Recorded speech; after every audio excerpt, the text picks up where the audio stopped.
Hey guys, New Age Soldier here. I'm going to show you how to get your Dreamcast back online.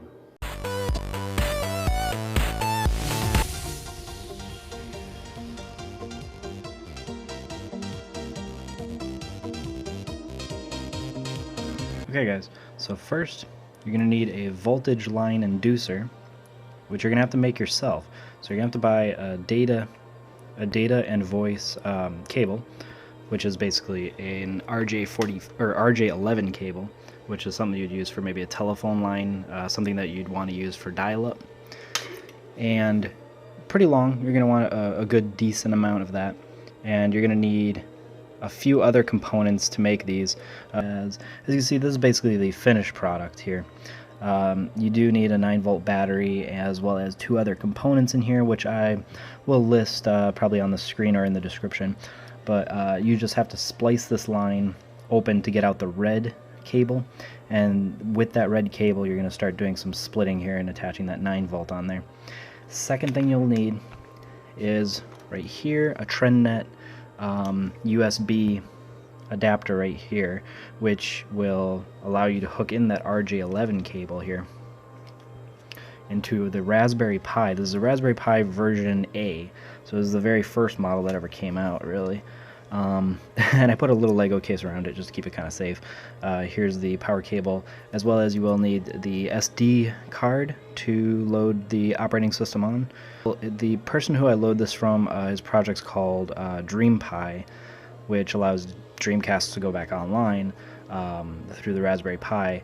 And this is the second project, actually. They're 2 separate projects, but this is the newest project, which does blind dialing. So it's pretty easy and simple to set up once we get this portion set up. So let's go ahead and insert our SD card. Once you, of course, have to load the OS from Kazade's blog, you download his firmware or his ISO image and put it on here. Then we put it into our Raspberry Pi, make sure all this is all hooked up. We have our voltage line inducer here. Plug in our Dreamcast, and you will need 2 different CDs here. You're going to need Planet Web. I use version 3, but you can use a version 2 or whatever, really. 3 is just simpler to set up with. And here is Phantasy Star Online, and this version I specifically found on a website, so it has a lot of the fixes to it. You're going to want to download probably this version. Really, it's hands down the best and easiest to set up.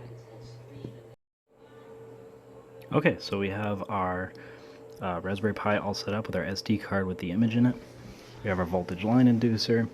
Everything's all plugged up. The RJ11 is going straight into the Dreamcast back here. You can see stock. We'll pop open that and we'll put in our Planet Web version 3.0. Okay, now we're in Planet. Now we're in Internet Browser version 3.0, Planet Web. Have to wait just a little bit. CD spinning up. Yeah, it's gonna say file not found. Just ignore that. Go ahead and press OK. If I get down to it.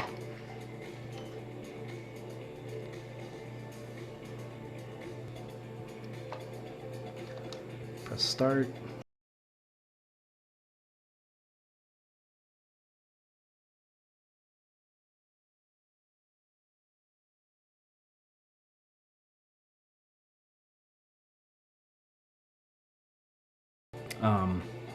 But I'll just show you, it'll initiate the modem.